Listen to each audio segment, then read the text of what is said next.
शेतकरी संकटामध्ये असताना बँकांकडून आता कर्ज वसुलीसाठी तगादा लावला जातोय। धाराशिवच्या संजितपूर गावातील शेतकऱ्यांना बँकेच्या नोटिसा आलेल्या आहेत। संकटात असलेल्या शेतकऱ्यांना आधार देण्याची गरज असताना सक्तीची कर्ज वसुली सुरू असल्याने बळीराजा संकटात सापडलेला आहे। तर शेतकऱ्यांची संपूर्ण कर्जमाफी करण्याची मागणी आता धाराशिवच्या शेतकऱ्यांनी केली आहे।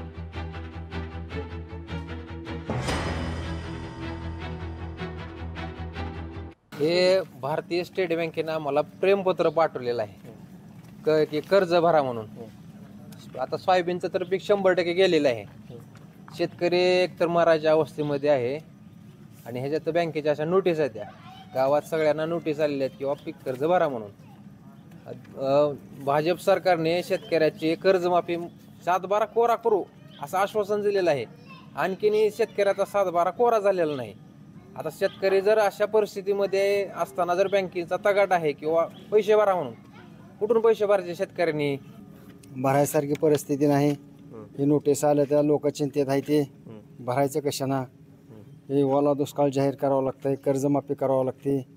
हे जनतेवर संकट आहे मोठं।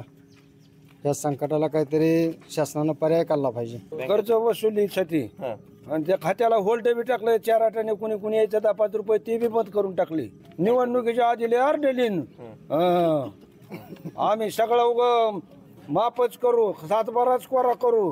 आता कुठे जाऊन बसलेत आता काय माहिती। एका बाजूला तुम्ही मदतीचा हात केलं पाहिजे आणि तर बँक वळी असं तरी गैरफायदा घेण्याचा प्रयत्न करत असेल तर मला असं वाटतं ती योग्य नाही आहे। आणि त्वरित अशा बँकेना जाब विचारलं पाहिजे सरकारने, किंवा त्यांचे जे काही ठेवी असतील किंवा त्यांचे जे काही त्याच्यामध्ये खाते असतील ते त्वरित राज्य सरकारने काढून घ्यायला पाहिजे। सर्व बँकांना इन्स्ट्रक्शन दिलेले आहेत, कुठल्याही पद्धतीची वसुली करायची नाही आहे। आणि त्याचबरोबर सर्वांना सरसकट पंचनाम्या होण्याच्या आधी सुद्धा मदत दिली गेली जाईल असं सांगितलेलं आहे।